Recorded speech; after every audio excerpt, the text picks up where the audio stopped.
తాండూరు ఆర్యవైశ్య సంఘం ఆధ్వర్యంలో 79వ స్వాతంత్ర్య దినోత్సవ వేడుకలను ఘనంగా నిర్వహించారు. శుక్రవారం పట్టణంలోని ఆర్యవైశ్య కళ్యాణ మండపం ఆవరణలో సంఘం అధ్యక్షులు శ్రీనివాస్, ప్రధాన కార్యదర్శి కోడూరు వినోద్ కుమార్, కోశాధికారి సంతోష్ కుమార్ ఆధ్వర్యంలో సంఘం సభ్యుల మధ్య జాతీయ జెండాను ఎగరవేశారు. ఈ సందర్భంగా పలువురు మాట్లాడుతూ, ఈరోజు మనం ఇంత స్వేచ్ఛగా బతుకుతున్నామంటే దానికి ఎందరో మహనీయులు చేసిన త్యాగ ఫలమని గుర్తు చేశారు. మహిళలు సైతం దేశ స్వాతంత్ర్య పోరాటంలో బ్రిటిష్ వాళ్లను ఎదుర్కొని స్వాతంత్ర ధీరులుగా ఉద్యమించారన్నారు. ఈ కార్యక్రమంలో భారీ సంఖ్యలో ఆర్యవైశ్య మహిళా సంఘం ప్రతినిధులు తదితరులున్నారు.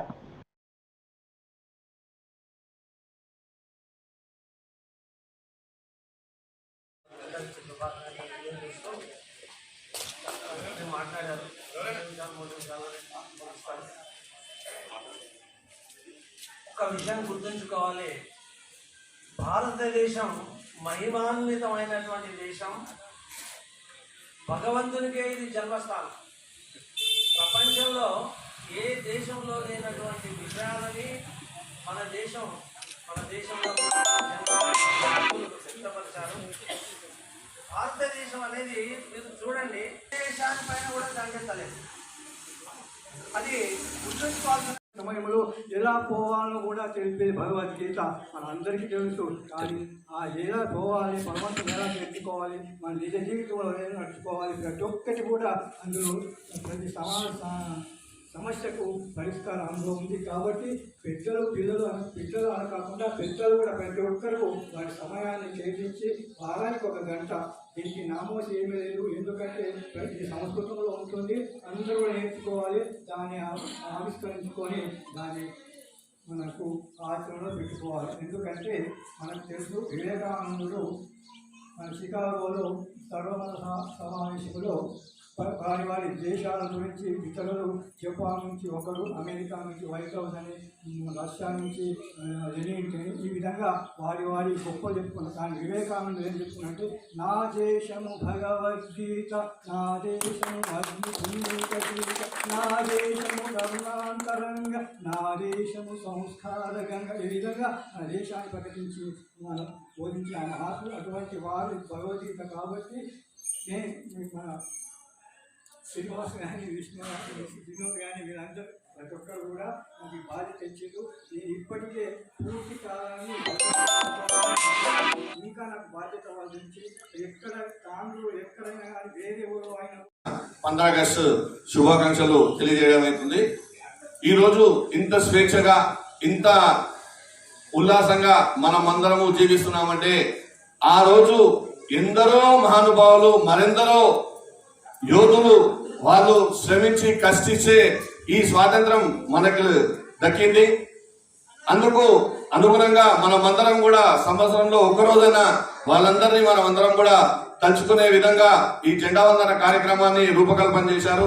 మనకందరికీ స్వాతంత్రం ఇచ్చారు.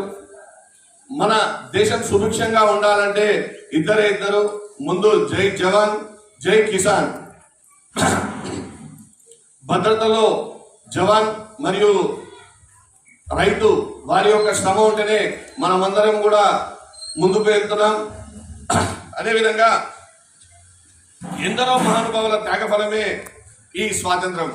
1887 భరతమాత సైనికులు ఉపయోగించిన తూటాలకు ఆవు కొవ్వు, పంది కొవ్వు పూసి వాటిని ఉపయోగించవలసిందిగా కోరారు బ్రిటిష్ వారు. ఎదురు తిరిగిన ఒక సైనికుడు, మా సంస్కృతి కాదు, మా సంస్కృతికి ఇది విరుద్ధం, ఇది వినియోగించమని అన్నాడు. దాన్ని ఉపయోగించాల్సిందే అన్నాడు. నేను కాల్చను అన్నాడు, నువ్వు కాల్చు అన్నాడు. కాల్చను అన్నాడు. ఈ మాట అనకుండా అదే లాస్ట్ గా మొట్టమొదటిగా స్వతంత్ర యోధుడు మంగల్ పాండే. ఆ మంగల్ పాండే అక్కడి నుండి మొదలైన మన స్వాతంత్ర సంగ్రామం. దాని తర్వాత కూడా అంచెలంచెలుగా ఎదుగుతూ చిన్నప్పటి నుండే ఛత్రపతి శివాజీ యొక్క కథలు విని చేస్తే ఆయనగా యుద్ధం చేయాలి అని అనుకున్నది ఒక అమ్మాయి. పెరిగే వయసులోనే తల్లిని, తండ్రిని, భర్తని పోగొట్టుకుంది. అందరినీ పోగొట్టుకున్న ఆమె ధైర్యాన్ని మాత్రం వదులుకోలేదు. బ్రిటిష్ సైనికులను గ్వాలియర్లో చుట్టుముట్టారు. నీకు ఎవరు లేరమ్మా, నువ్వు లొంగిపో, నీ యొక్క రాజ్యాన్ని మాకు అప్పచెప్పు అని చెప్పి నీకు సహాయం చేసే వాళ్ళు కూడా ఎవ్వరు లేరు, లొంగిపో, నీ రాజ్యాన్ని మాకు అప్పచెప్పు అని అన్నారు. అయితే కూడా ఆమె ఒక్క క్షణం కూడా జంకకుండా నేను లొంగిపోను, నేను వస్తున్నాను కాచుకోరా అని ఆమె కత్తి తీసి దాడి చేసే బ్రిటిష్ వాళ్ళంతా కూడా శవాలుగా కుప్పలుగా తిరుగుపడ్డాయి. అయితే బ్రిటిష్ వాళ్ళంతా అప్పుడే తేరుకొని తుపాకులతో పిరంగులతో దాడి చేశారు. ఆమె సైన్యం అంతా సన్నగిలింది.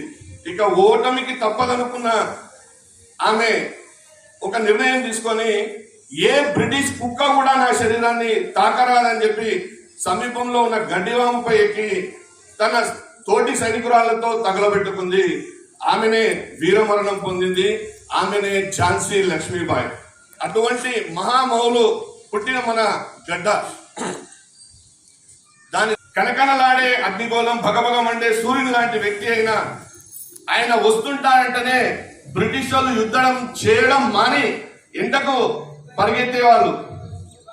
అయితే ఆయనను ఒక్క యోధుడి కోసం 100 మంది బ్రిటిష్ సైనికులను ఒక్కడిని చేసి కాలుస్తుంటే ఆయన ఒక్కొక్క రక్త బొట్టు కూడా జారి పడుతుంటే ఒక్క రక్తంకు 100 మంది అల్లూరు సీతారామరాజులు పుట్టారని చెప్పి చాటిన మన యోధుడు అల్లూరు సీతారామరాజు, బొబ్బిలి తెలుగు బిడ్డ. ఎందరో మహానుభావులు, నేను చెప్పింది ఒక 2-3 మాత్రమే. 100 మంది, ఎంతో మంది త్యాగం చేస్తేనే ఈ స్వాతంత్రం మనకు దక్కింది. అందులో ముఖ్యులుగా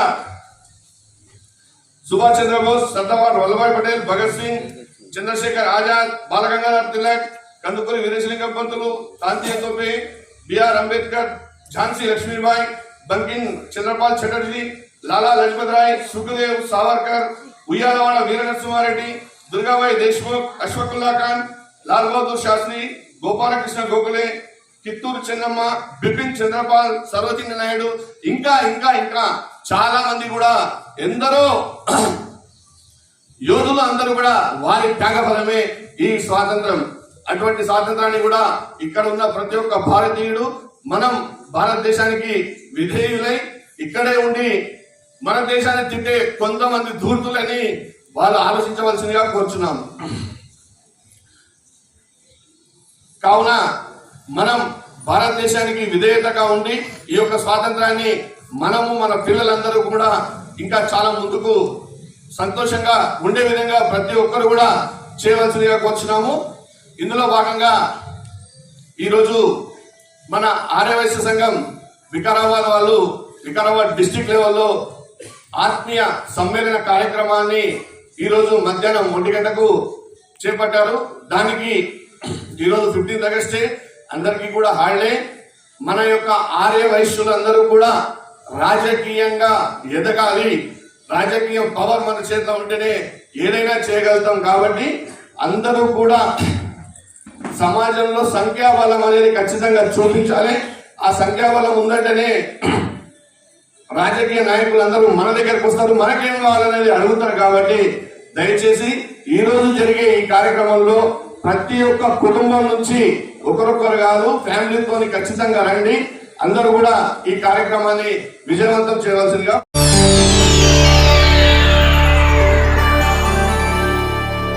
చేయండి, షేర్ చేయండి. కోసం ఛానల్ ని సబ్స్క్రైబ్ చేయండి. అలాగే ఇక్కడ ఉండే ఈ గంట సింబల్ ని క్లిక్ చేయండి. మేము అప్డేట్ చేసే ప్రతి వీడియో నోటిఫికేషన్స్ మీకు వచ్చేస్తాయి.